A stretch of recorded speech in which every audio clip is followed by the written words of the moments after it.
N K news 1 निष्पक्ष जन जन की खबरें वाराणसी। वाराणसी व्यापार मंडल बरेका की महिला प्रकोष्ठ। आज यहाँ पर प्रेस वार्ता रखा गया है। उसका मुख्य उद्देश्य क्या है और किन बातों को लेकर? बाजार में हमारे व्यापारी भाइयों को उत्पीड़न की तरफ ले जाया गया, जिसमें अभी गलत तरीके से उनके साथ दुर्व्यवहार किया गया। ऐसा नहीं होना चाहिए। जो भी हो प्रशासनिक नियम के तहत आप आइए और आप जो भी हो छानबीन कीजिए, लेकिन नियम के साथ चलिए। अगर नियम के विरुद्ध प्रशासन ही चलेगा तो आम जनता का क्या होगा? मैम, ये तो काफ़ी सालों से, कई वर्षों से इस तरह का चल रहा है, जो कि ऊपर फैक्ट्रियों पर नहीं धावा दिया जाता है छोटे व्यापारियों पर। तो ये आज आप लोग जागी हैं। अगर बनना ही बंद हो जाएगा तो लोग इस्तेमाल ही नहीं करेंगे। रिसाइकिल करने की ज़रूरत है। इसको जो है कागज़ का थैला बनाए लोग, और हमारे ऊपर के जो कारखाने हैं, जो फैक्ट्रियां हैं, उन लोगों को रिसाइकलिंग करने की ज़रूरत है। जब वो लोग सही ढंग से चलेंगे तो हमारे छोटे छोटे जो व्यापारी हैं उन तक वही चीज़ पहुंचेगा जो वो बनाएंगे। तो ज़रूरत है बड़े लोगों को पकड़ने का, लेकिन प्रशासन ये गलत कर रहे हैं कि छोटे छोटे व्यापारियों को जो रोज़ 100-200 तो इसमें किसको दोषी ठहरा रही हैं?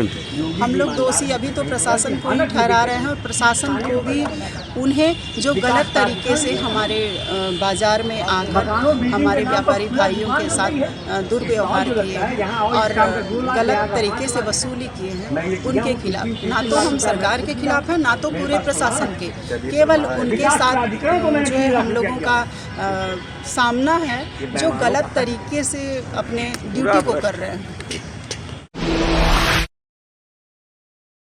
मैं योगिता तिवारी हूँ, बरेका व्यापार मंडल की संरक्षिका। आज यहाँ पर प्रेस वार्ता रखा गया था। इसका मुख्य उद्देश्य क्या था? कल प्रवर्तन विभाग बरेका कैंपस के अंदर आया, जहाँ वो अनाधिकृत है, अधिकृत भी नहीं है, और कैंपस के अंदर उन्होंने व्यापारियों का बड़ा ही शोषण करते हुए आतंकवादी तरीके से वो घुसे और अनर्गल तरीके से उन्होंने रसीदें काटी जो बिना कार्बन कॉपी के। और ये व्यापारी वो प्लास्टिक हटा के रख चुके थे, क्योंकि व्यापार मंडल जो बरेका प्रशासन है वो समय समय पर अभियान चलाता है और व्यापारी जागरूक है इस विषय पर। उसके बावजूद वो डंप पड़े हुए प्लास्टिकों को जब्ती दिखाई है और अनर्गल प्लास्टिक वसूली की है, रसीदें काटी है जो बिना कार्बन। कितने तक की रसीदें काटी और कितनी? किसी से 10,000, किसी से 15,000, 20,000, इस तरीके की रसीदें काटी गई। अलग अलग तरीके की रसीदें काटी गई हैं। और आज अखबार में आप लोगों ने पढ़ा होगा कि उन्होंने वसूली 25,000 बताई है, जबकि हमारे यहाँ से उन्होंने 67,000 की रसीदें काटी। हम तो यही हैं।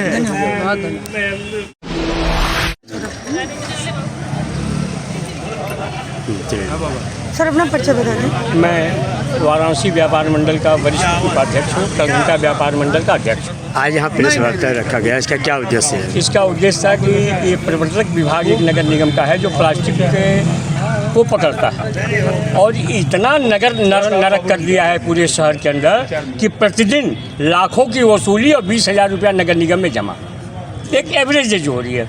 डेली व्यापारियों का उत्पीड़न करना।